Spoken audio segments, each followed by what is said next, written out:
किरणमयी ठीक ठीक समझ न सकी कि उपेंद्र क्या कह रहा है, तो भी उसका मुंह काला पड़ गया और इसको उसने स्वयं ही स्पष्ट अनुभव करके किसी प्रकार एक छोटी सी सूखी हंसी से सामने के इन दो पुरुषों की नजरों से अपने आप को छिपा लेना चाहा, लेकिन उसके मुंह पर हरगिज हंसी नहीं आई। सहसा वह तन कर खड़ी हो गई, बोली, चलो उपिन, आज ही मैं उससे मिलाऊंगी। तुम्हें भी जिसके लिए डाह होती है वह दुर्लभ चीज क्या है, उसके देखे बिना मुझे हरगिज चैन नहीं मिलेगा। उसके अनुरोध की अधिकता को देखकर उपेंद्र अपनी हंसी को और दबाकर हरगिज नहीं रख सके। किरणमयी ईर्ष्या से इतनी अभिभूत नहीं हो गई होती तो वह उसकी इतनी देर तक बनावटी गंभीरता को पलक झपकते समझ जाती, लेकिन उस तरफ उसकी नजर ही नहीं थी। बोली, नहीं उपिन, मैं तुम्हारे पैरों पड़ती हूं, तुम मुझे वहां ले चलो। उपेंद्र ने घबराकर दोनों हाथों को माथे से छुलाकर कहा, छी छी, ऐसी बात जबान पर मत लाइए भाभी। आप उम्र में मुझसे छोटी हैं, तो भी आप मेरी पूज्या हैं। लगभग तीसरे पहर किरणमयी ज्योतिष बाबू के घर आ पहुंची। वह मारकीन पहने हुए थी, बदन पर जेवर का नामो निशान तक नहीं। लंबे लंबे रूखे सूखे बिखरे बाल, कपाल पर लटकती हुई दो एक लटें, थकी थकी सी उदास आंखें, मानो वैधव्य की अलौकिक शोभा उसके अंग अंग में छाकर साकार हो उठी हो। उसके चेहरे की ओर देखने से ही नजरें अपने आप ही उसके पैरों पर आ पड़ती हैं। सरोजनी बाहर के बरामदे में एक कुर्सी पर बैठकर किताब पढ़ रही थी। ज्यों ही उसने नजरें उठाई, अचानक इस आश्चर्यजनक रूप को देखकर वह विह्वल हो गई। उसने किरणमयी को कभी अपनी आंखों से नहीं देखा था। बस सुरबाला के मुंह से उसने इसका नाम और उसके सौंदर्य की ख्याति सुनी थी, लेकिन वह सौंदर्य ऐसा है इसकी उसने कल्पना तक नहीं की थी। उपेंद्र ने उसका परिचय दिया, सरोजनी, ये है हमारी भाभी। सरोजनी ने नजदीक आकर नमस्कार किया। किरणमयी उसका हाथ पकड़ मुस्कुराती हुई बोली, तुम्हारा नाम तो मैंने सबसे सुना था बहन, इसीलिए आज मैं तुम्हें अपनी आंखों से देखने आई। किरणमयी की बातों का जवाब सरोजनी को ढूंढे नहीं मिला। यह उसने बचपन से ही सीखा है कि अपरिचितों से कैसे मिलना चाहिए, कैसे बात की जानी चाहिए, और वह इस बात की आदी भी है। लेकिन इस आश्चर्यजनक विधवा नारी के सामने वह बेजबान हो गई। किरणमयी ने एक बार उपेंद्र की ओर मुड़कर देखा, कहा, लेकिन दिन बहुत चढ़ चुका है, ज्यादा देर तक रहने का समय नहीं है। चलो उपिन, एक बार छोटी बहू के कमरे में जाकर बैठते हैं, कहकर उसने सरोजनी की हथेली को दबाकर इशारा किया। लेकिन जिस सनक में आकर किरणमयी आज ऐसे बेवक्त सुरबाला से मिलने आई थी, उस उत्तेजना का कारण अब उसकी नजरों में छिपा हुआ नहीं था। रास्ते में आते आते उसे बहुत बार लगा था कि जिस सुरबाला से सिर्फ 2 दिनों की जान पहचान है, उस सुरबाला का विश्वास और ज्ञान चाहे जो भी हो, उसके कमरे पर अकारण धावा बोलने जैसी अजीब हास्यास्पद घटना और दूसरी हो ही नहीं सकती है। इसलिए उसे लौट जाना चाहिए, लेकिन वह लौट नहीं सकी थी। न जाने किस चीज ने उसे खींचते हुए यहाँ लाकर पहुंचा दिया। ऐसा करना अन्याय है, ऐसा करना असंगत है, यह बात भी उसने मन ही मन बार बार दोहराई। लेकिन उपेंद्र ने अपनी प्रिय पत्नी की जिस अमूल्य शोभा को ईश्वर का दिया सबसे बड़ा दान स्वीकार करने में भी शर्म महसूस नहीं की थी। वह कुछ भी नहीं है, उसे वह पलक झपकते चूर चूर करके उसी की नजरों के सामने धूल की नाई उड़ा दे सकती है। यही सिद्ध करने की अदम्य आकांक्षा उसके कलेजे के अंदर बदले की भावना की तरह हलचल मचा रही थी। वह अपनी इस बदले की भावना को दबा नहीं सकी थी। हालांकि शुरू से ही उसे यह शक हो रहा था कि सतीश से उपेंद्र का जो परिचय उसे मिला था, उससे उसका मन बार बार कह रहा था कि उपेंद्र चाहता तो उसकी बातों का जवाब दे सकता था, मगर वह तो कुछ बोला ही नहीं था, सिर्फ मंद मंद मुस्कुराया था। क्यों? किस लिए? क्या यह सिर्फ सुरबाला के पास ले जाकर उसे बिल्कुल तुच्छ और नगण्य बना देने के लिए? लेकिन सुरबाला उसकी बात का कोई जवाब ना दे तो, अपने पति की भांति मुंह दबाकर मुस्कुराती हुई चुप रहे तो कैसे वह अपनी जीत का परचम लहराएगी? यूं ही सोचते सोचते वह जब सरोजनी के पीछे पीछे सुरबाला के कमरे में आ पहुंची, तब सुरबाला फर्श पर बैठकर काशीदासी महाभारत में भीष्म की शरशैया की कथा पढ़कर रो रो कर बेहाल हो गई थी। अचानक किरणमयी को देखकर उसने हड़बड़ाकर किताब बंद करके आंखें पोंछ डाली और उठ खड़ी होकर उसके दोनों हाथों को पकड़कर बड़ी आवभगत के साथ बोली, आओ दीदी। फिर कालीन पर बिठाकर बोली, मैंने सोचा था दीदी कि मैं कल तुम्हारे यहाँ आऊंगी। किरणमयी ने कहा, इसीलिए तो मैं आज ही आई बहन। उपेंद्र ने एक कुर्सी अपने पास खींच ली और उस पर बैठकर बोले, तुम रो रही थी? वह महाभारत है क्या? सुरबाला बड़ी शर्म से अपनी दोनों आंखों को लगातार आंचल से पोंछने लगी। उपेंद्र ने कहा, मुझे यह तो सोचते नहीं बनता कि क्यों तुम ऐसी झूठ से भरी वाहियात किताब को लेकर प्रायः ही अपना समय बर्बाद करती हो, ऊपर से रोना धोना, आंसू बहाना।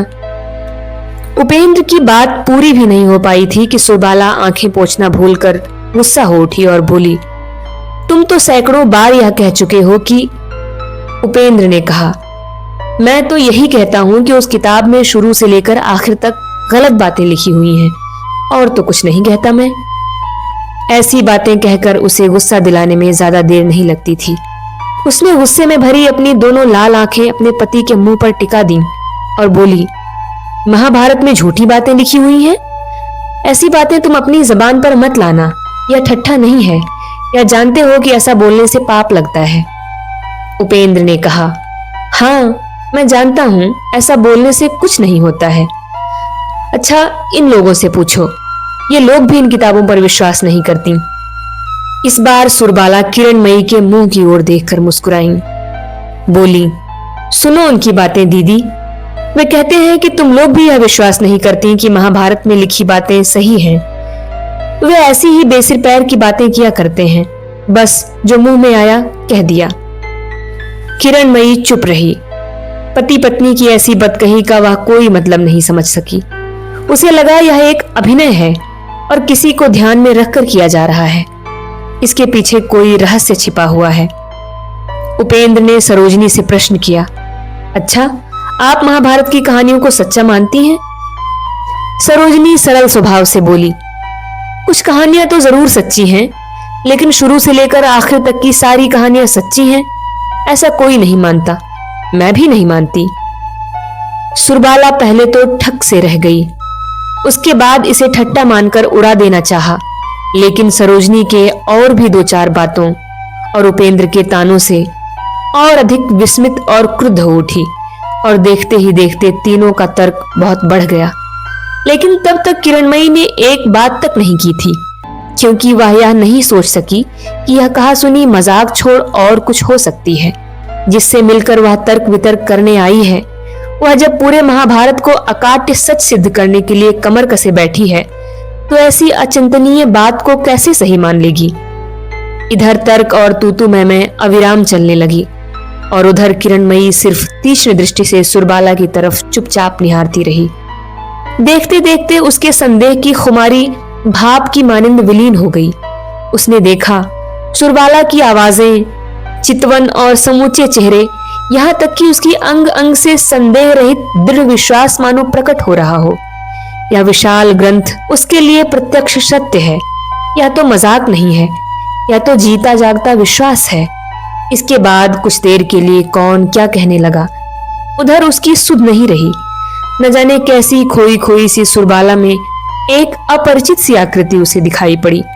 वैसी आकृति उसने इसके पहले कभी नहीं देखी थी, लेकिन यह नहीं कहा जा सकता है कि ऐसी स्थिति कितनी देर तक रहती। उपेंद्र और सरोजनी दोनों के एक साथ लगाए गए ठहाके की आवाज को सुनकर वह अपने आप में लौट आई।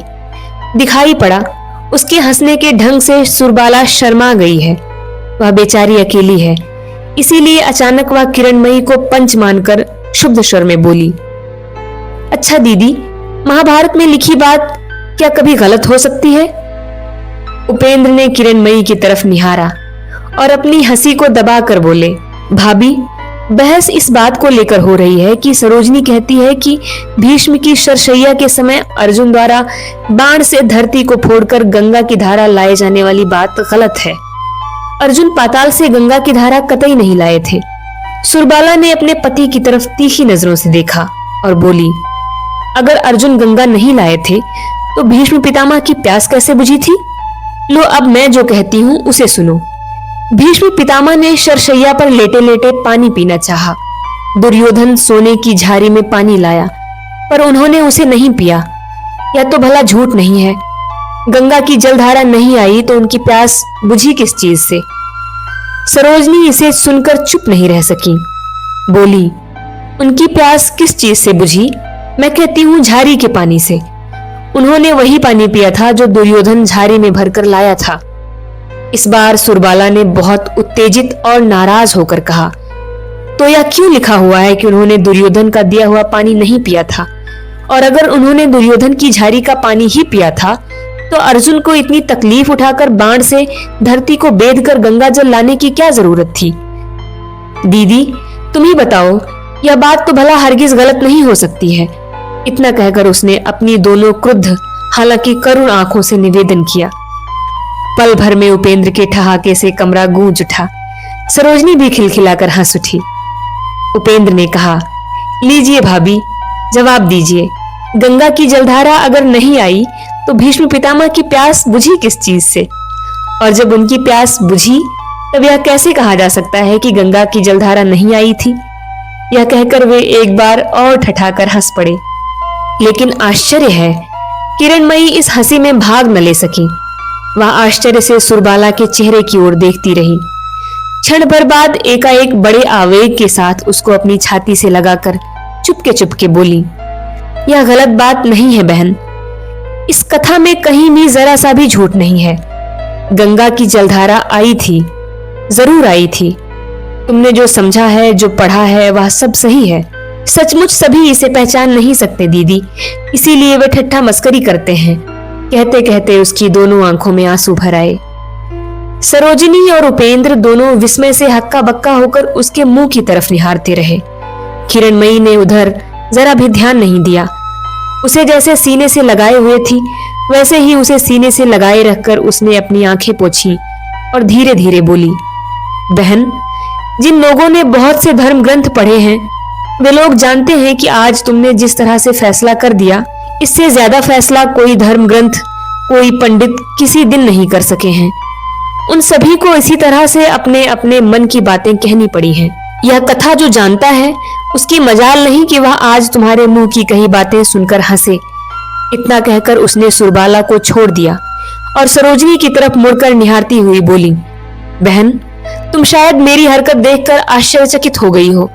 यह आश्चर्यचकित होने की ही बात है। यह कहकर वह जरा मुस्कुराई। लेकिन सबसे ज्यादा हक्का बक्का हुए थे खुद उपेंद्र। वास्तव में किरणमयी में हुए इस अजीब बदलाव का कारण वे बिल्कुल ही समझ नहीं सके थे। जिसने सिर्फ कुछ ही देर पहले साफ साफ यह कहा था कि बुद्धि और अभिज्ञता को छोड़ दूसरे किसी तरह के तराजू को वह स्वीकार नहीं करती, और जो चीज बुद्धि और अभिज्ञता के परे है उसे अंदर ले आने की उसे कोई जरूरत महसूस नहीं होती, वही सुरबाला की इस अत्यंत सरल और बचकानी हरकत से कैसे विचलित हो गई।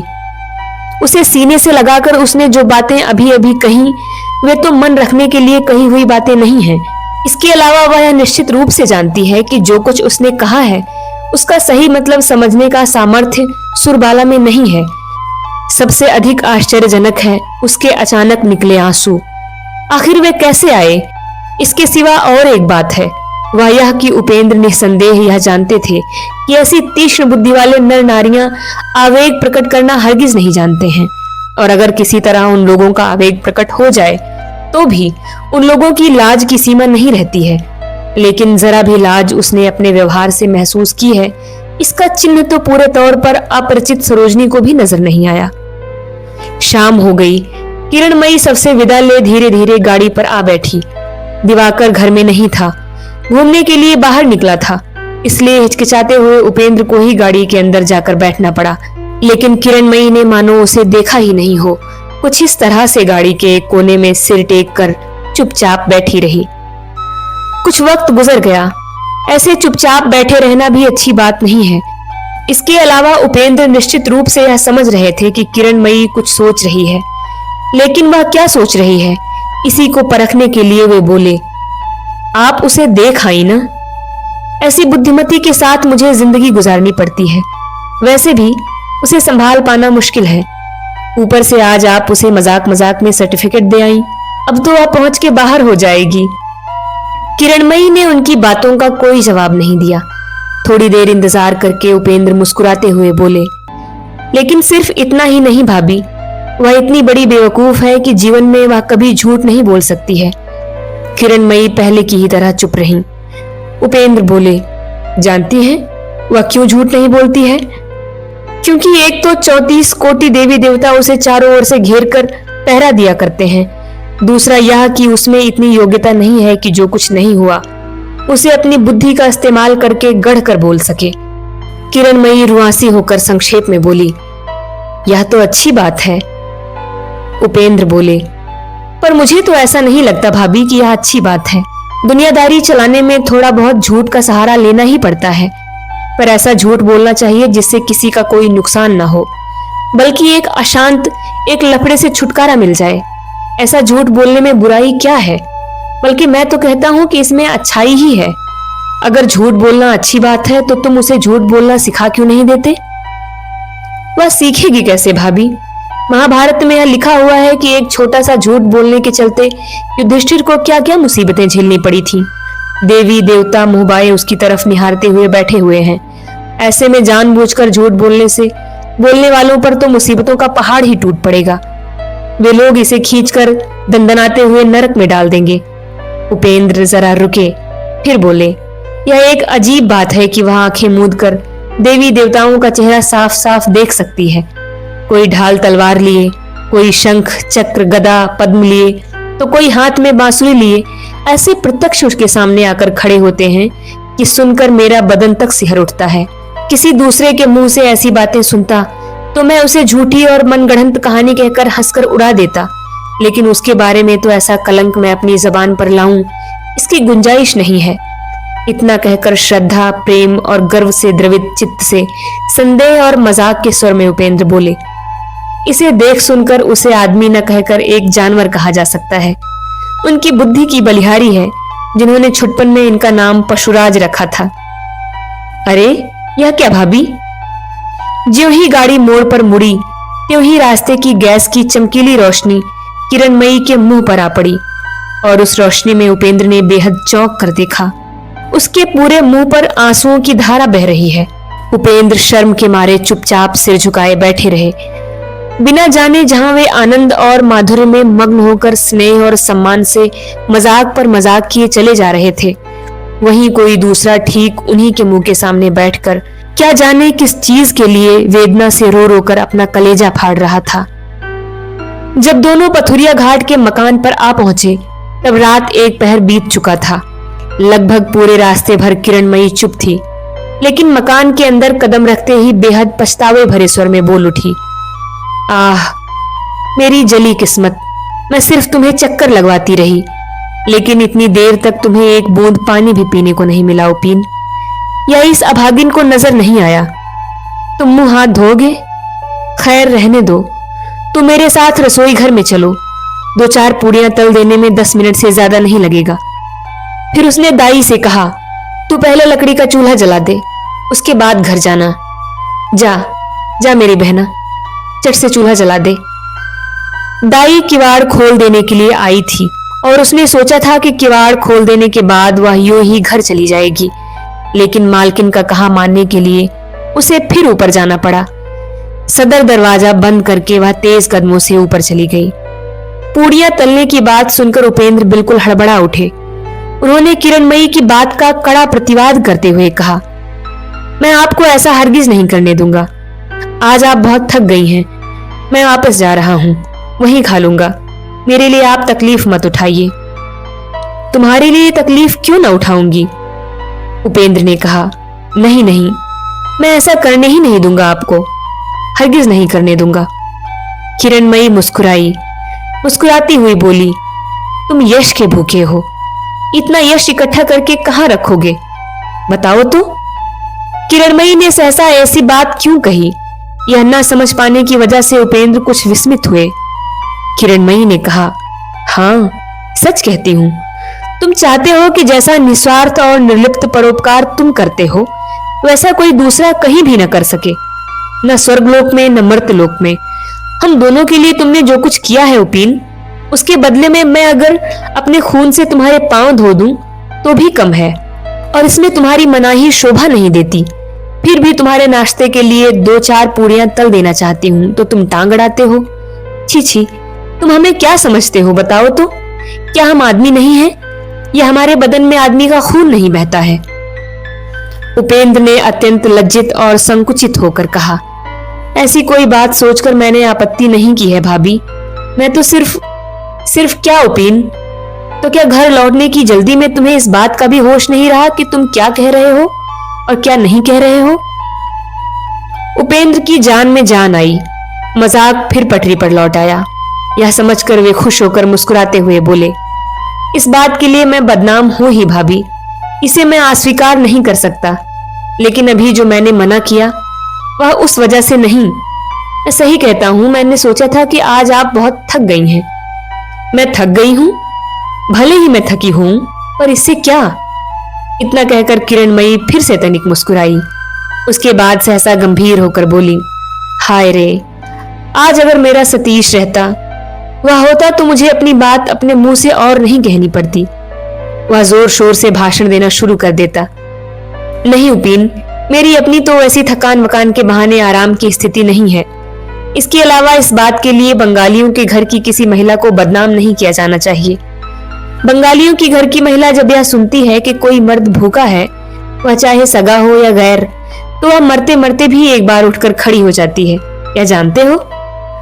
उपेंद्र ने इस बार मुस्कुराते हुए कहा, जानता हूं भाभी, खूब अच्छी तरह जानता हूं।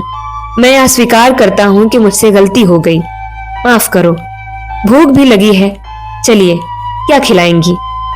आओ, कहकर किरणमयी राह दिखाते हुए रसोई घर की ओर चली। सास के कमरे के सामने पहुंचकर उसने दरवाजे को धकेलकर झांक कर देखा। वे गहरी नींद में सो रही थीं। रसोई घर में आकर उसने उपेंद्र को उसी तरह पीढ़ी पर बिठाया जिस तरह वह सतीश को बिठाती थी। दाई चूल्हा जलाकर दूसरी चीजों को लाने के लिए बाहर निकल गई। किरणमयी अपने इस नए मेहमान की तरफ निहार कर बोली, अच्छा उपेन, इसलिए कि मुझे तकलीफ होगी तुमने बिना खाए चले जाने की जो बात कही थी, वही बात तुमने अगर और कहीं किसी दूसरे से कही होती तो आज तुम्हें क्या सजा भुगतनी पड़ती, जानते हो? उपेंद्र ने कहा, जानता हूं, लेकिन यहां तो इस बात का डर नहीं था भाभी कि मुझे सजा मिलेगी। दाई मैदे की थाली रखकर चली गई। किरणमयी ने उसे अपने सामने खींच लिया और मुंह नीचा किए मृदु स्वर में बोली, कुछ कहा नहीं जा सकता उपेन, नसीब में सजा लिखी हो तो उसे भुगतना ही पड़ता है, क्योंकि पहले से इसका आता पता नहीं मिलता कि किस वजह से कौन सी घटना कहां से आकर घट जाएगी। भाग्य का लिखा क्या टाला जा सकता है? भाग्य का लिखा टाला नहीं जा सकता उपेन, वह अपने आप गर्दन पर सवार हो जाता है। किरणमयी का मजाक ठीक ठीक उपेंद्र की समझ में नहीं आया। वे सिर्फ बोले, यह सही बात है। किरणमयी भी उस वक्त और कुछ नहीं बोली। उसने एक बार सिर्फ उपेंद्र के मुंह की तरफ देखा और नजरें झुकाकर मैदा सानने लगा वह जैसे चुपके चुपके हंस रही हो। कुछ देर तक चुपचाप काम करते करते अचानक एक समय बिना नजरें उठाए ही बोली, अच्छा अब तो यह बताओ कि इतना तामझाम करके अपनी बहू को दिखाने के लिए मुझे वहां ले जाने का क्या मतलब था? उपेंद्र जरा चौंक करके बोले, मैंने तो कोई तामझाम नहीं किया था भाभी। किरणमयी ने कहा, तो शायद कहने में मुझसे भूल हुई है। अच्छा तो मैं पूछती हूँ कि इतनी तरह के छल कपट करके तुम मुझे वहां क्यों ले गए थे? उपेंद्र ने कहा, भला मैंने कौन सा छल कपट किया? किरणमयी ने कहा, यही कि तुमने घुमा फिरा कर तरह तरह की बातें की, जैसे कि मेरी पत्नी बेवकूफ है, नासमझ है। लेकिन यह झूठ मूठ में तू मैं करने से क्या फायदा उपेन? अगर तुम यह जानते हो कि तुम्हारी बहू बेवकूफ है तो तुमने मेरे भी कितने रूप देखे हैं। क्या तुम यह समझते हो कि तुम इतनी आसानी से मुझे फुसला लोगे? नहीं, मैं ऐसा नहीं समझता।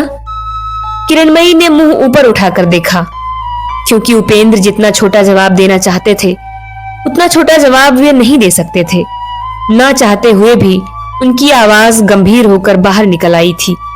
लेकिन किरणमयी ने यह नहीं जानने दिया कि उसने उस पर ध्यान दिया था या नहीं। पहले ही की तरह वह सहज मजाक के स्वर में बोली, तो अपनी आवाज की गंभीरता का अनुभव करके उपेंद्र मन ही मन शर्मिंदा हो गए थे। उस मौके पर उन्होंने भी अपने आप को संभाल लिया। हंसकर बोले, भाभी आपको चकमा देना क्या इतना आसान है? छल कपट किए बिना तो आप वहां नहीं जाती। मैं कितनी बड़ी नासमझ के साथ जिंदगी गुजार रहा हूं, या तो आप नहीं देख पाती। किरणमयी ने कहा, यह देखने से मुझे क्या फायदा? उपेंद्र ने कहा, फायदा आपको नहीं, मुझे हुआ। सभी अपना दुखड़ा सुनाकर दुख कम करना चाहते हैं, यही मनुष्य का स्वभाव है। इसीलिए छल कपट करके अगर कुछ तकलीफ दी हो तो ऐसा मैंने आपकी कृपा पाने के लिए ही किया है, इसके पीछे और कोई कारण नहीं है। किरणमयी कुछ देर तक चुप रही, उसके बाद बात की, लेकिन उसने मुंह उठाकर नहीं देखा। बोली, अब मुझसे बर्दाश्त नहीं होता उपेन, इस झूठी तारीफ का दौर इस बार बंद करो ना। अपनी इस नासमझ को नासमझ मानकर तुम अगर कुछ कम प्यार करते तो भी और कुछ देर तक मैं तुम्हारी झूठी तारीफ सुन सकती थी। हो सकता है थोड़ी सी कृपा भी तुम्हें मिलती, लेकिन सतीश से मैंने सब सुना है।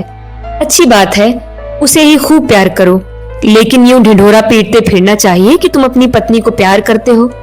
तुम्हें क्या जरा झिझक तक नहीं होती? उसकी बात सुनकर उपेंद्र यह तय नहीं कर सके कि वे क्या कहें और क्या नहीं। यह कैसा ढंग है कहने का, यह कैसी आवाज है? मजाक तो यह हरगिज नहीं, लेकिन यह क्या है? व्यंग है? ईर्ष्या है? विद्वेष है? या विधवा महिला इस रात इस निर्जन कमरे के अंदर आज उसके सामने किस चीज का आभास व्यक्त करने का प्रयास कर बैठी? अब दोनों में से किसी की भी जबान पर बात नहीं थी। कुछ देर तक दोनों चुपचाप मुंह नीचा किए बैठे रहे। दाई दरवाजे के बाहर से एक बार खांसी, उसके बाद जरा सा मुंह बढ़ाकर बोली, अब तो मैं रुक नहीं सकती बहू, सदर दरवाजा बिना बंद किए भी तो मैं जा नहीं सकती। किरणमयी ने मुंह उठाकर कहा, तुझे जाना है? तोपीन तुम जरा बैठो, मैं सदर दरवाजा बंद करके आती हूँ।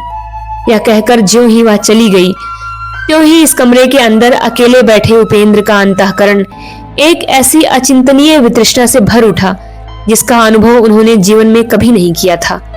उनका उन्मुक्त चरित्र हमेशा स्फटिक की भांति साफ सुथरा रहा है, कहीं भी कभी कोई धब्बा नहीं लगा है, किसी दिन भी तनिक कलंक की छाया भी नहीं पड़ी है। लेकिन आज इस निर्जन कमरे के अंदर वही निर्मल चरित्र मानो मलिन हो उठा। दाई को भेजकर किरणमयी जब अपनी जगह पर आकर बैठी तब उपेंद्र गर्दन उठाकर उसे देख तक नहीं सके। किरणमयी से यह बात छिपी नहीं रही, लेकिन वह भी बिना कुछ बोले अपना काम करती रही। इसी तरह जब 10-1 मिनट बीत गए तब किरणमयी धीरे धीरे बोली, अच्छा उपेन, बताओ तो सही कि अगर कोई आड़ से हम लोगों को इसी तरह चुपचाप बैठे रहते देखे तो वह क्या समझेगा? या कहकर वह मुंह दबाकर मुस्कुराई। उपेंद्र ने इस हंसी को अपनी आंखों से देखे बिना ही हृदय में अनुभव किया। बोले, हो सकता है वह इसे अच्छा न समझे। तो क्या करूं भाभी, कोई भी बात मुझे ढूंढे नहीं मिल रही है। किरणमयी ने हंसते हुए कहा, तुम्हें कोई बात ढूंढे नहीं मिलती? अच्छा तो मैं ढूंढ कर निकाल देती हूँ, लेकिन बीच में एक जानकारी दे रखती हूँ। वह यह कि खाना बनाने से लेकर तुम्हें खिला पिलाकर भेजने तक में मुझे आधे घंटे से ज्यादा नहीं लगेगा। इतनी देर तक तुम प्रसन्न मुंह से बात करो, भारी मन किए बैठे मत रहो। उपेंद्र जोर लगाकर हंसे और बोले, अच्छा कहिए। किरणमयी फिर मुंह दबाकर मुस्कुराई और बोली, खैर न सही, अपनी भाभी की इज्जत रखने के लिए जरा हंसे तो। जब से मैंने तुम्हें देखा है तब से लेकर अब तक मुझे प्रायः एक बात याद आती है उपेन, लेकिन सुनने के बाद उसे उल्टा समझकर कहीं तुम गुस्सा तो नहीं करोगे? नहीं, गुस्सा नहीं करूंगा। आखिर मैं किस बात के लिए गुस्सा करूंगा? क्या तुम जानते हो उपेन कि अच्छी अच्छी कविताओं में, चाहे हमारे देश की हो या विदेश की, यह लिखा हुआ है कि पहली ही नजर में गहरा प्यार हो जाता है। क्या तुम इसे संभव मानते हो? पलक झपकते ही उपेंद्र का मुंह शर्म के मारे लाल हो उठा। बोले, अच्छी बुरी किसी कविता के बारे में मेरी कोई खास जानकारी नहीं है भाभी, यह सब मैं नहीं जानता। किरणमयी बोली, या क्या कह रहे हो उपेन, तुम इतने पढ़े लिखे हो, इतनी डिग्रियां हासिल की हैं तुमने, कितने रुपए कमाते हो और कविताओं के बारे में कुछ भी नहीं जानते हो? शकुंतला, रोमियो जूलियट, ये दोनों किताबें क्या तुमने नहीं पढ़ी थी? उपेंद्र ने कहा, लेकिन डिग्रियां हासिल करने में यह तय नहीं करना पड़ा था कि क्या संभव है और क्या असंभव। किताबों में लिखी बातों को याद करके परीक्षा में लिखाया था। आपकी तरह किसी परीक्षक ने कभी यह प्रश्न किया ही नहीं था कि यह संभव है या असंभव। आप मुझे माफ करें भाभी, इन विषयों के बारे में मैं आपके साथ चर्चा नहीं कर सकूंगा। किरणमयी ने खिन्न होकर एक लंबी सांस ली और बोली, इसीलिए तो मैंने तुमसे पूछा था कि मेरी बातें सुनकर तुम कहीं गुस्सा तो नहीं करोगे। लेकिन मैंने तो गुस्सा नहीं किया है। अगर तुमने गुस्सा नहीं किया है तो यह अच्छी बात है। यह कहकर किरणमयी ने जलते चूल्हे पर घी की कढ़ाई चढ़ा दी। किरणमयी ने 3-4 पूड़ियां छान ली और सहसा बोली, मैंने जो बात तुमसे जाननी चाहिए थी उसके बारे में तुमने चर्चा ही नहीं करनी चाहिए। मेरी किस्मत। लेकिन मैं और एक बात तुमसे पूछती हूँ उपेन, वह यह कि प्रेम को लोग अंधा क्यों कहते हैं? उपेंद्र ने कहा, शायद आंखें रहने पर भी आदमी जिस रास्ते नहीं जाता है उसी रास्ते पर यह उसे ले जाता है। किरणमयी ने उत्सुक होकर प्रश्न किया, तो क्या प्रेम आदमी को उस रास्ते पर ले जाता है जिस रास्ते वह नहीं जाना चाहता? क्या यह कहना सही है कि प्रेम अंधा होता है? हाँ, यह कहना बिल्कुल सही है कि प्रेम अंधा होता है। बहुतों की ढेर सारी अभिज्ञताओं से ही तो यह कहावत चल पड़ी है। किरणमयी ने कहा, अच्छी बात है। अगर ऐसी बात है तो अंधा जब गड्ढे में गिरता है तो लोग भागते हुए आते हैं और उसे गड्ढे से निकाल लेते हैं, उसके लिए दुख प्रकट करते हैं, जिससे जितना बन पड़ता है उसके मुताबिक उसकी मदद करता है। लेकिन प्यार में अंधा होकर जब कोई गड्ढे में गिरता है तब तो कोई उसे बचाने के लिए भागा नहीं आता, बल्कि और भी उसका हाथ पांव तोड़ देता है और उसी गड्ढे में मिट्टी डाल देता है। जिस सच्चाई का आदमी खुद प्रचार किया करता है, जरूरत के वक्त वह उस सच्चाई की कोई मर्यादा नहीं रखता है। मेरी बात तुम्हारी समझ में आ रही है उपेन? उपेंद्र ने गर्दन हिलाकर कहा, हाँ, समझ में आ रही है। किरणमयी ने कहा, मेरी बात तुम्हारी समझ में आएगी, इसीलिए तो मैं तुमसे पूछ रही हूं। लेकिन तब देखो, दूसरों के मामले में आदमी बहुत सी चीजों को जानकर भी उन्हें भूलना चाहता है। अंधे को वही सजा देता है जो आंख वाले को देता है, और ऐसा कर अपने आप को बहादुर समझता है। दूसरे के बारे में फैसला करते वक्त उसे यह बात याद नहीं रहती कि जब वह अंधा हो जाएगा तब खुद उसके भी गड्ढे में गिरने की संभावना उस अंधे से जरा भी कम नहीं रहेगी। उपेंद्र ने कुछ अप्रसन्न विस्मय के साथ कहा, ऐसा नहीं भी हो सकता है, लेकिन मुझे यह सोचते नहीं बनता भाभी कि आप इन सब बातों की चर्चा क्यों कर रही हैं। ये चाहे सच हो या झूठ, इन बातों के फैसले का आपके जीवन के साथ कोई संबंध नहीं है। किरणमयी ने उपेंद्र की अप्रसन्नता की ओर ध्यान दिया, फिर भी हंसी, बोली, अंधा सोच विचार करके गड्ढे में नहीं गिरता उपेन, बल्कि गड्ढे में गिरने के बाद सोच विचार करता है। तुम्हें यह कैसे मालूम हुआ कि मैं गड्ढे में नहीं गिरी हूं या गिरने के लिए गड्ढे की ओर आगे नहीं बढ़ती जा रही हूं? उपेंद्र ने कहा, लेकिन आप तो अंधी नहीं हैं। मैं तो आपकी 2 बड़ी बड़ी आंखें देख पाया हूं भाभी। किरणमयी बोली, यही तो मुश्किल है उपेन।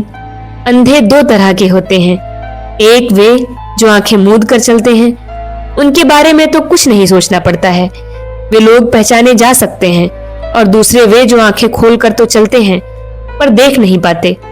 उन्हीं लोगों को लेकर ही सारा गोलमाल है। वे लोग खुद भी धोखा खाते हैं और दूसरों को भी नहीं बख्शते। उपेंद्र संकुचित होकर बैठे रहे। उनसे उत्तर पाए बिना किरणमयी ने सहसा अत्यंत उत्सुक होकर प्रश्न किया, क्या मैं तुमसे यह पूछ सकती हूँ उपेन कि तुमने मेरी 2 बड़ी बड़ी आंखें कब देखी थी? उपेंद्र बोले, आपके पति के गुजर जाने के बाद ही मैंने आपकी वे आंखें देखी थी। उस दिन जिसने आपको देखा है उससे आपको समझने में गलती नहीं होगी। क्यों आप अपने आप को अंधी मानकर डर रही हैं, यह तो आप ही जाने। लेकिन जानता हूं कि यह सच नहीं है। उस दिन आपकी आंखों में जो ज्योति मुझे दिखाई पड़ी थी, उसे मैं पक्के तौर पर जानता हूं कि चाहे जितना घना अंधेरा आपके चारों ओर क्यों न घिर जाए, वह आपको भटका नहीं सकेगा। आप ठीक अपनी राह चली जा सकेंगी। किरणमयी ने कुछ देर तक चुप रहकर कहा, इतनी देर बाद तुम्हारी बात शायद मेरी समझ में आई है उपेन। उस दिन मैं जिस तरह बेहोश होकर उनके पैरों पर गिर पड़ी थी, शायद उसे ही देखकर तुम्हारे मन में यह धारणा पैदा हुई है। उपेंद्र ने सिर हिलाकर कहा, हो सकता है आपकी बात सही हो, लेकिन उस दिन की घटना को देखकर जो कुछ मैंने समझा उसमें कहीं कोई गलती नहीं है भाभी। उपेंद्र की बात सुनकर किरणमयी तनिक मुस्कुराई। उसके बाद निसंकोच होकर अत्यंत सहज स्वर में बोली, मुझे तो लगता है कि तुमसे समझने में गलती हुई है। मैं तो अपने पति को प्यार नहीं करती थी। उपेंद्र अवाक होकर निहारते रहे। किरणमयी कहने लगी, सचमुच ही मैंने उन्हें किसी दिन प्यार नहीं किया था। सिर्फ यही नहीं कि मैंने उन्हें प्यार नहीं किया था, बल्कि उन्होंने भी मुझे कभी प्यार नहीं किया था। तो क्या उस दिन की वह घटना मेरा दिखावा था? नहीं, वह दिखावा नहीं था उपिन, हकीकत थी। सचमुच ही मैं उस दिन बेहोश हो गई थी। इतना कहकर उसने उपेंद्र के स्तंभित मुंह को देखा तो वह जरा ठिठक गई, लेकिन दूसरे ही पल उसने अपने उस भाव को जबरन दूर किया और बोली, नहीं, डरने से मेरा काम नहीं चलेगा। आज मुझे अपनी सारी बातें तुम्हें बतानी ही पड़ेंगी। उपेंद्र ने बड़ी मुश्किल से मुंह उठाया और बोले, क्यों नहीं चलेगा आपका काम? पर मैं आपकी बात सुनना नहीं चाहता। तब भी आप अपनी बात मुझे क्यों सुनाना चाहती हैं? किरणमयी ने कहा, इसका कारण यह है कि तुम मेरे गुरु हो। तुम्हारे आगे सब कुछ स्वीकार किए बिना मुझे हरगिज शांति नहीं मिलेगी। उपेंद्र स्थिर होकर निहारते रहे। किरणमयी दृढ़ हालांकि मृदु स्वर में कहने लगी, मुझमें जो गहरी सूझबूझ तुमने देखी थी उपिन, वह नजरों की गलती नहीं थी, सच्चाई थी, लेकिन वह बड़ी अस्थायी थी। अपने पति को मैंने किसी दिन प्यार नहीं किया था, मगर तन मन से उन्हें प्यार करने की कोशिश करना मैंने शुरू किया था, लेकिन वे जिंदा नहीं रहे। मेरी भी वह कोशिश स्थायी नहीं हुई। किताबों में ऐसी बातें पढ़कर कभी मैं सोचती ये बातें झूठी बातें हैं, या कभी सोचती ये कवि की कल्पना है, या कभी सोचती हो सकता है मुझमें प्यार करने की शक्ति नहीं हो, इसीलिए मुझे ऐसा लगता है। मुझे आज भी यह नहीं मालूम उपिन कि मुझमें प्यार करने की शक्ति है या नहीं, लेकिन प्यार करने की चाह मुझमें कितनी है इसका पता मुझे पहली बार तब चला जब मैंने तुम्हें देखा। इसीलिए तुम ही मेरे गुरु हो। कुछ देर वह रुकी, फिर कुछ बातें उसने मानो अपने आप से कहीं। 2 दिनों बाद तुम लोग चले जाओगे, फिर जब मुलाकात होगी हो सकता है तब मेरे मन की हालत अपनी बात कहने लायक न रहे। हो सकता है तब अपनी बात कहने के चलते मैं शर्म से मर जाऊं। नहीं उपिन, मैं ऐसा नहीं होने दूंगी। मैं आज अपनी सारी बातें तुम्हें सुना दूंगी, तब जाकर मुझे छुटकारा मिलेगा। उपेंद्र कातर होकर बोले, मैं देख पा रहा हूं भाभी कि आज विभिन्न कारणों से आपका मन अत्यंत उत्तेजित हो गया है। ऐसी हालत में क्या कहना चाहिए और क्या नहीं कहना चाहिए यह समझे बिना। नहीं भाभी, मेरा कहा मानिए। किसी दूसरे दिन आकर मैं आपकी सारी बातें सुन जाऊंगा, मगर आज नहीं। किरणमयी बोली, ठीक इसी वजह से तो मैं आज ही अपनी सारी बातें तुम्हें सुनाना चाहती हूँ उपिन। दूसरे दिन जब तुम सुनना चाहोगे तब शर्म आकर अड़चन डाल देगी, दुनियादारी की अच्छी बुरे की समझदारी मुंह बंद कर देगी। आज मेरी दुराव छिपाव करके समझ बूझ कर गढ़ गढ़ कर कहने की न तो मंशा ही है न प्रकृति। आज ही तो सब कुछ बताने का दिन है। इसके बाद हो सकता है इस जीवन में तुम मेरा मुंह फिर ना देखो। तब भी मैं यह प्रार्थना करती हूँ कि और भी कुछ दिन तक मेरी यह ना समझी, मेरे मन का यह पागलपन रहे उपिन, ताकि मैं अपनी सारी बातें खोलकर तुमसे कह सकूं। उसके मुंह की ओर देखकर उपेंद्र का निर्मल शुद्ध हृदय अज्ञात भय से त्रस्त हो उठा। अंतिम बार के लिए बाधा देकर वे बोले, भाभी, हर आदमी की गुप्त बातें रहती हैं, उन्हें किसी को खोलकर बताने की जरूरत नहीं, बल्कि उन्हें प्रकट करने से ही ज्यादा अमंगल होता है। सिर्फ मेरा, तुम्हारा नहीं, और भी 10 आदमियों का अमंगल होता है। किरणमयी ने कोई उत्तर नहीं दिया। पूड़ियां तलना खत्म हो चुका था। किरणमयी ने खाने की चीजें एक थाली में करीने से रखकर उपेंद्र के सामने रख दी और बोली, तुम खाओ, मैं अपनी बात खत्म कर लूं। आप अपनी बात मत कहिए भाभी। किरणमयी ने कहा, मैं हाथ जोड़कर विनती करती हूं उपिन, अब मुझे अपनी बात कहने से मत रोको। तुम्हारा जी चाहे तो मेरी सास के साथ भी मेरी जिम्मेदारी लेना, और अगर मन ना करे तो मत लेना। मैं खुद अपनी राह ढूंढ लूंगी। मैंने बहुतों को धोखा दिया है, मगर मैं तुम्हें धोखा नहीं दे सकूंगी। तो कहिए। यह कहकर उपेंद्र ने पूड़ी का एक टुकड़ा अपने मुंह में डाल लिया।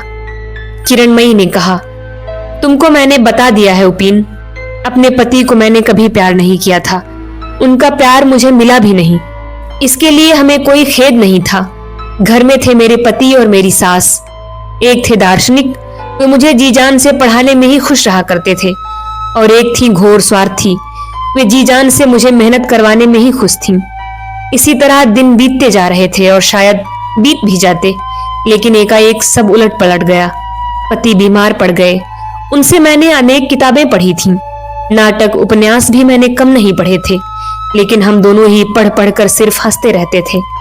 प्यार का नामो निशान तक हमारे घर में नहीं था।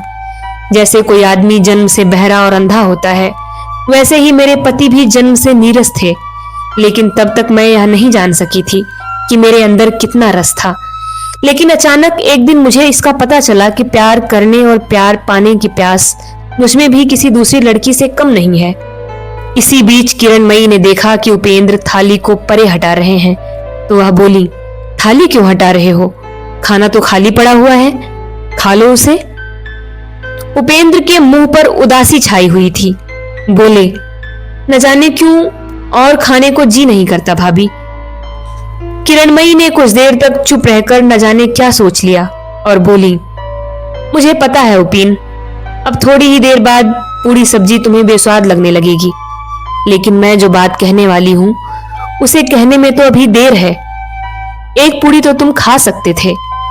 उपेंद्र और भी उदास हो गए।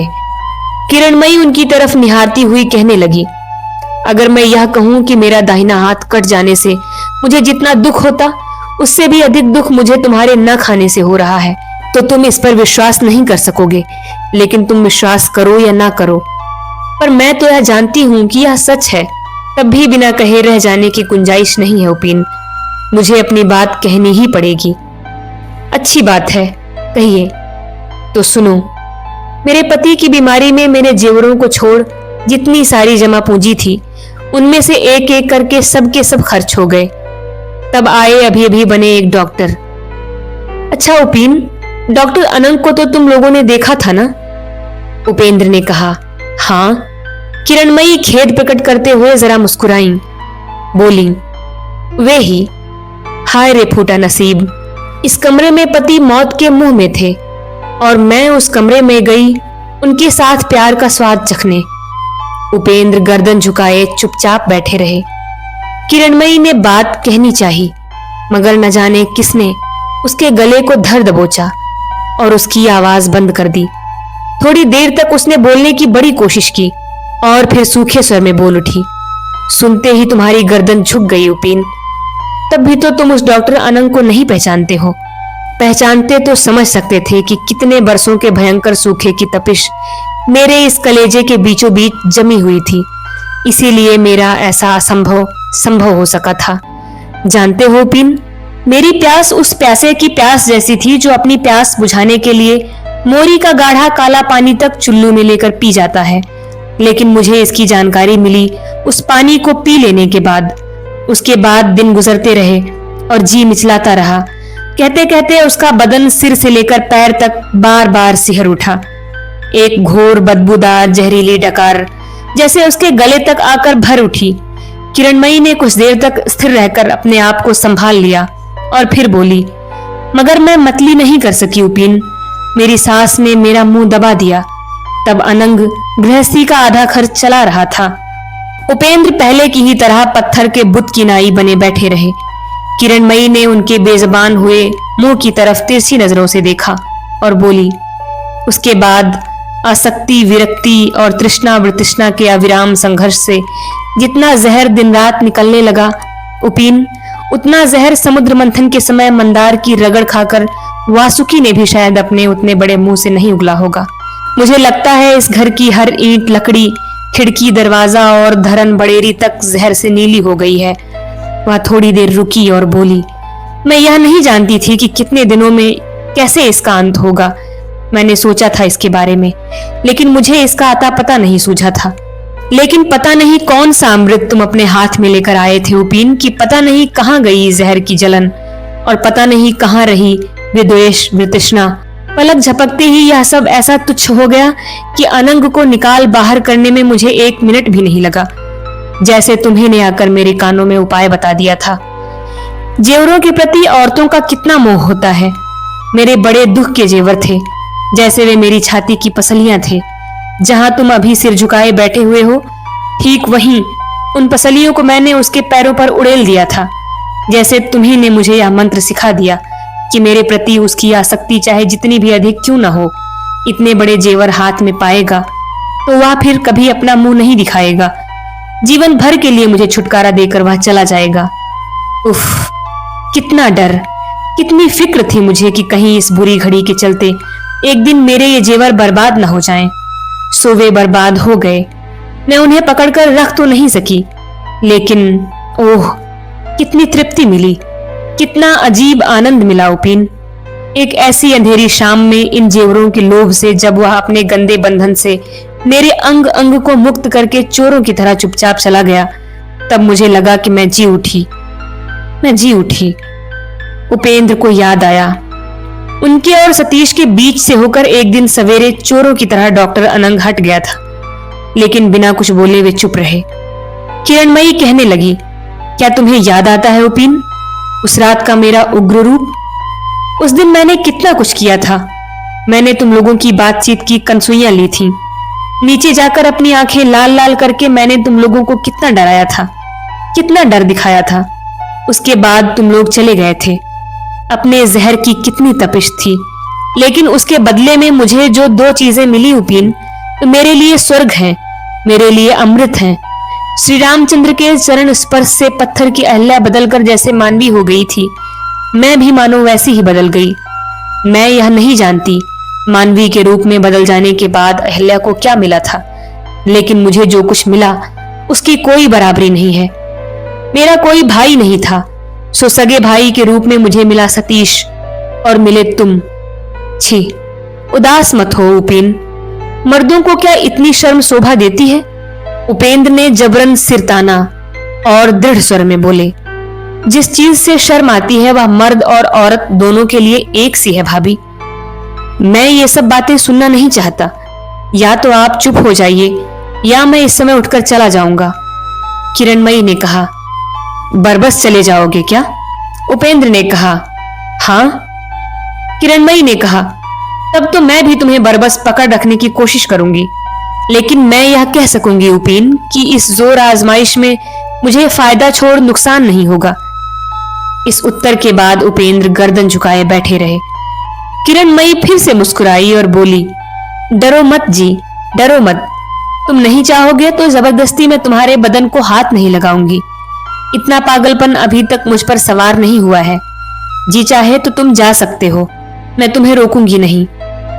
उपेंद्र मुंह नीचा किए स्तब्ध होकर बैठे रहे। इन दोनों नर नारियों का गुप्त संबंध अब तक उतना ही छिपा था जितना बादलों में चांद छिपा होता है, और जैसे चांद के बादलों में छिपा होने के बावजूद फीकी चांदनी में चारों ओर सब कुछ साफ साफ नजर आता है, वैसे ही उपेंद्र को इस संबंध का आभास था। लेकिन जैसे हवा के झोंके से बादलों के छट जाने के बाद जहां तक नजर जाती है वहां तक खुला आसमान दिखाई पड़ता है, वैसे ही किरणमयी की बातों से उपेंद्र को इस रिश्ते का एहसास हुआ। और जब उन्हें इसका एहसास हुआ तो वे भागने की कोशिश कर रहे थे, लेकिन सारी कोशिश बेकार हो गई। किरणमयी ने धीरे से कहा, खैर, मैं तुम्हें यह बताकर जी उठी कि मैं तुम्हें प्यार करती हूँ। अब तुम्हारी जो मर्जी हो करो, मुझे कुछ भी नहीं कहना है। लेकिन तुम यह मत सोचना उपेन कि मैंने झूठी आशा में गलती से तुम्हें यह बात बताई। मैं तुम्हें पहचानती हूँ, मैं जानती हूँ कि यह बेकार है, बिल्कुल बेकार है। मैं यह जानती हूँ कि तुम रक्षक बनकर आए थे, तुम भक्षक नहीं बन सकोगे, हरगिज नहीं बन सकोगे। इतनी देर बाद उपेंद्र ने बात की। उन्होंने मृदु स्वर में प्रश्न किया, अगर आपको इतना विश्वास मुझ पर है तो आपने मुझे यह क्यों बताया? किरणमयी ने कहा, इसके 2 कारण हैं। पहला यह कि तुम्हें नहीं बताती तो मैं पागल हो जाती, और दूसरा यह कि तुम्हें सारी बातें बताए बिना तुम्हारी शरण में रहना मेरे लिए असंभव था। तब मुझे सिर्फ यह लगता कि सुरबाला ही मुझे रोटी कपड़ा दे रही है, लेकिन अब अगर सब कुछ जानने के बाद भी तुम मेरी जिम्मेदारी लेते हो तो लगेगा कि मैं सिर्फ तुम्हारी ही दी हुई रोटी खा रही हूँ और तुम्हारा ही दिया हुआ कपड़ा पहन रही हूँ, किसी और का दिया न खा रही हूँ न पहन रही हूँ। अच्छा, सुरबाला को मेरी बात बताओगे ना? उपेंद्र ने कहा, नहीं। किरणमयी ने प्रश्न किया, क्यों नहीं बताओगे उसे? क्या सिर्फ इसलिए कि वह सुनेगी तो दुख पाएगी? उपेंद्र ने कहा, नहीं भाभी, वह दुख नहीं पाएगी। वह बड़ी बेवकूफ है। भले घर की लड़की अपने पति के अलावा किसी दूसरे मर्द को किसी भी हालत में प्यार नहीं कर सकती है, यह बात लाखों बार कहने पर भी उसके दिमाग में नहीं घुसेगी। लेकिन अब आप कहें तो मैं चला जाऊं? उपेंद्र की बातों ने किरणमयी को तीक्ष्ण आघात पहुंचाया, मगर वह सहज स्वर में बोली, अब जाने को कहने के सिवा दूसरा चारा नहीं है, कहना ही पड़ेगा। लेकिन जरा और थोड़ी देर बैठो। मैंने तुम्हें सिर्फ इतना ही कहा है कि मैंने तुम्हें प्यार किया था, मगर तुम्हें तो आज यह भी जानना चाहिए कि मैंने तुम्हें भुलाना भी चाहा था। लेकिन इस काम में मेरा गुरु कौन है जानते हो उपेन? वही सबसे बड़ी बेवकूफ लड़की जो छोटी बहू बनकर तुम्हारे घर में आई हुई है। उपेंद्र के चेहरे पर विस्मय की थोड़ी सी झलक देखकर किरणमयी बोली, हाँ वही सुरबाला मेरी गुरु है। तुम लोग जिसकी पशुराज कहकर खिल्ली उड़ाते हो वही सुरबाला। तुमने उसे जो कुछ सिखाया उसने उसे ही भुला देना चाहा। वह मेरी प्रणम्य है। उपेंद्र चुपचाप बैठे रहे। किरणमयी कहने लगी, मैं तुम्हें बार बार कहती हूँ उपेन कि इसका सारा नतीजा जानकर ही मैंने अपनी लाज शर्म के सारे कूड़े करकट को तुम्हारे पैरों पर निछावर कर दिया। मैं यह जानती हूँ कि तुम्हारे लिए है सुरबाला और है तुम्हारी निष्ठुर कठोर पवित्रता। तुम्हारी पवित्रता स्फटिक की भांति स्वच्छ और वज्र की नाई मजबूत है। यह मेरी मजाल नहीं कि मैं उस पर कोई धब्बा लगा सकूं।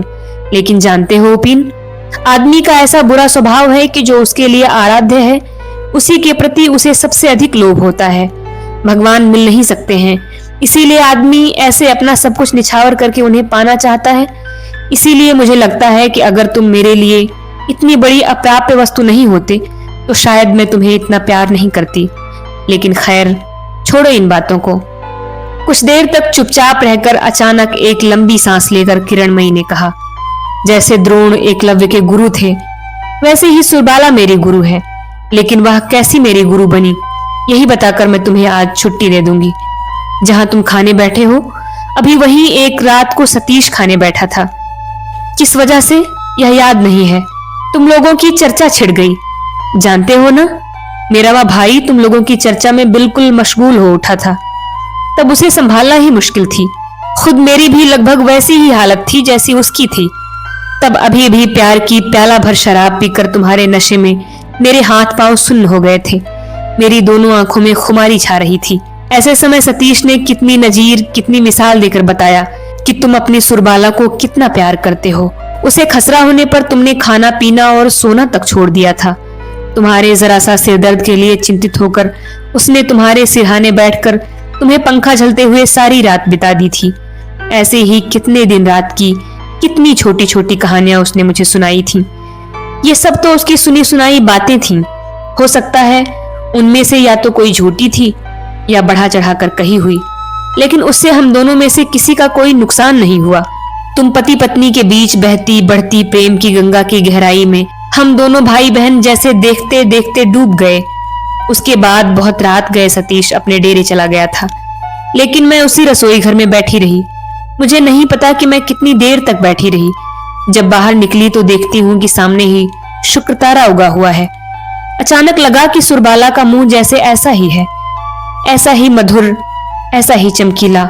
शायद ठीक इसी ढंग का उसका मुंह है जिस पर से नजरें हटाई नहीं जा सकती हैं। मैंने मन ही मन उससे कहा, मैंने तो तुम्हें नहीं देखा है कि तुम कैसी हो, लेकिन तुम चाहे जैसी भी हो, आज से तुम मेरी गुरु हुई। तुम्हीं से मैंने पति प्रेम की सीख ली। प्यार का स्वाद मैं चख चुकी हूं। अब मैं इसे छोड़ नहीं सकूंगी। प्यार मुझे चाहिए ही चाहिए। प्यार मुझे करना ही पड़ेगा। तब दूसरे को प्यार करके इसे क्यों गंवा दूं? आज भी तो मेरे पति जिंदा हैं। अभी तक तो मैं विधवा नहीं हुई हूं, तो फिर मैं ऐसी गलती क्यों करूं? तुम्हारी तरह आज से मैं भी अपने पति को ही प्यार करूंगी, किसी दूसरे को नहीं। ज्यों ही मैंने यह कहा त्यों ही मेरे मन ने जैसे अपनी सारी शक्तियों को इकट्ठा करके हामी भरी और कहा, यह सच है कि तुम्हें यह आशा नहीं है कि तुम्हारे पति तुम्हें प्यार करेंगे, लेकिन तब भी तुम्हें उन्हें ही प्यार करना पड़ेगा। लेकिन मेरा ऐसा फूटा नसीब उपेन कि वे जिंदा नहीं रहे। मेरी मन की मन में ही रही। मेरी सारी आशाओं पर पानी फिर गया। इसीलिए जिस दिन वे स्वर्ग सिधारे उस दिन तुम्हें मेरा जो चेहरा दिखाई पड़ा था उसमें रत्ती भर भी दिखावा नहीं था। यह कहते कहते उसकी आवाज करुण और पूर्णम होती जा रही थी। इस पर उपेंद्र ने ध्यान दिया, लेकिन उसने कोई बात नहीं की। खुद किरणमयी भी कुछ देर तक चुप रही और बोली, उपेन, जो बेवकूफ हैं, जो दकियानूस हैं, वे तो इसे नहीं समझ सकते, मगर तुम तो यह जानते हो कि दुनिया में हर चीज का एक प्राकृतिक नियम है। इस नियम को ठुकराकर पति पत्नी में से कोई भी मधुर मिलन का आनंद नहीं प्राप्त कर सकता। ब्याह का मंत्र यह तो बता सकता है कि पति पत्नी का एक दूसरे के प्रति क्या कर्तव्य है, एक दूसरे के प्रति श्रद्धा और विश्वास रखने की भावना दे सकता है, पत्नी को सती होने की भावना भी दे सकता है, लेकिन मधुर मिलन का आनंद देने की शक्ति तो उसमें नहीं है। यह शक्ति है सिर्फ उस प्रकृति के हाथ में। जब प्राकृतिक नियम के पालन करने का समय था, सामर्थ्य था, तब तो हम दोनों ने ही उसे पैरों तले रौंद दिया था। उस नियम का कोई सम्मान ही हमने नहीं किया था। आज इस बुरी घड़ी में जब पति मरणासन्न थे, तब जरूरत महसूस करके उनके पास जाती तो जाती कैसे। तब भी मैंने आस नहीं छोड़ी उपेन। आशा थी, तब शायद एक रास्ता खुला हुआ था, और वह था उनकी सेवा करना। मैंने सोचा था कि मैं जीवन भर उनकी सेवा करूंगी और हो सकता है एक दिन उन्हें पाऊं, लेकिन इतना सा भी मौका मुझे नहीं मिला। वे चल बसे। उपेंद्र ने विस्मय से मुंह उठाकर देखा। किरणमयी की दोनों आंखों में आंसू भर आए हैं। बोले, मैंने तो सुना है कि आपने उनकी जैसी सेवा की थी, वैसी सेवा कोई दूसरा आदमी नहीं कर सकता। उस दृष्टि से एक पत्नी के रूप में अपने पति की सेवा करने में आपने कोई कोताही नहीं बरती थी। किरणमयी बोली, हो सकता है उनकी सेवा करने में मुझसे कोई कोताही नहीं हुई हो। ऐसी बात नहीं है उपेन कि कोई दूसरा आदमी ऐसी सेवा नहीं कर सकता है। आखिर मैं ही कैसे ऐसी सेवा कर सकी? ऐसी सेवा हर पत्नी कर सकती है, लेकिन मैंने तो उनकी सेवा अपना कर्तव्य मानकर नहीं किया था। मेरे लिए सारे रास्ते बंद थे, इसीलिए मैंने अपनी सेवा के माध्यम से उन्हें पाना चाहा था। इसीलिए जितना मुझसे बन पड़ा था, मैंने उनकी सेवा की थी। मैंने उनकी उपेक्षा नहीं की थी। मैंने सोचा था कि अगर मैं एक बार उन्हें अपने कलेजे के अंदर पाऊंगी, तो जितने दिन जिंदा रहूंगी, चाहे जहां भी रहूंगी, जिस हाल में रहूंगी, शरीफों की तरह जिंदगी गुजार दूंगी। मगर मेरी तमाम कोशिशें बेकार गईं। उन्हें मैंने पाना तो शुरू किया था, लेकिन पाया नहीं। पहले से ही तुम मेरे कलेजे में समाये हुए रहे। मैं वहां से तुम्हें हरगिज हटा नहीं सकी। अपने पति को मैंने अपने कलेजे के अंदर नहीं पाया। उपेंद्र उठ खड़े हुए। बोले, बहुत रात हो गई है भाभी, मैं जाता हूं। किरणमयी भी उठ खड़ी हुई और बोली, चलो चलो, तुम्हें दरवाजे तक पहुंचाकर सदर दरवाजा बंद कराऊं। कल तुमसे भेंट होगी ना? नहीं, कल मैं घर जाऊंगा। तो फिर कब भेंट होगी? कभी ना कभी तो होगी ही। अच्छा, नमस्कार भाभी। नमस्कार उपेन। क्या दिवाकर को यहां भेजोगे? जरूर भेजूंगा भाभी। उसके माँ बाप नहीं हैं, मैं ही अब तक उसकी देखभाल करता रहा हूं। अब जब आप उसकी देखभाल की जिम्मेदारी लेना चाहती हैं, तो मैंने आज से उसकी देखभाल की जिम्मेदारी आपको सौंप दी। किरणमयी की आंखों में आंसू आने आने को थे। बोली, इतनी बातें सुनने के बाद भी मुझ पर विश्वास करके तुम इतनी बड़ी जिम्मेदारी मुझे कैसे सौंपोगे उपेन? मैं तो यह जानती हूं कि तुम दिवाकर को कितना प्यार करते हो। उपेंद्र दरवाजे के बाहर आ गए थे। बोले, इसीलिए तो मैंने उसे आपको सौंप दिया भाभी। मैं जिसे प्यार करता हूं, उसका अमंगल आपसे कभी नहीं होगा, इसका भरोसा मुझे है। इतना कहकर वे तेज कदमों से आगे बढ़ गए। किरणमयी ने अंधेरी गली के अंदर मुंह बढ़ाकर ऊंची आवाज में पूछा, और एक बात तुम मुझे बताते जाओ, वह यह कि क्या सतीश कलकत्ता में नहीं है? उपेंद्र ने दूर से ही जवाब दिया। नहीं। किरणमयी ने फिर से प्रश्न किया। जब वह मुझे बिना कुछ बताए चला गया है, तब तो वह बहुत ही दुख पाकर गया होगा उपेन। तो क्या तुमने उसे इस घर में घुसने से मना कर दिया था? उपेंद्र बोले, मन तो किया था कि मैं उसे यहाँ आने से मना कर दूं, मगर नहीं किया था। किरणमयी ने पूछा, अगर उसे यहाँ आने से मना करने का तुम्हारा मन किया था, तो तुमने उसे मना क्यों नहीं कर दिया? उपेंद्र चुपचाप रहे। बिना उत्तर पाए किरणमयी बोली, क्या मैं यह भी नहीं जान सकती कि तुम्हारा मन ऐसा क्यों किया था? उपेंद्र ने कहा, हो सकता है मुझसे गलती हो गई हो। खैर, वह कहाँ है, इसका पता लगाकर उसे आपके पास आने के लिए लिख दूंगा।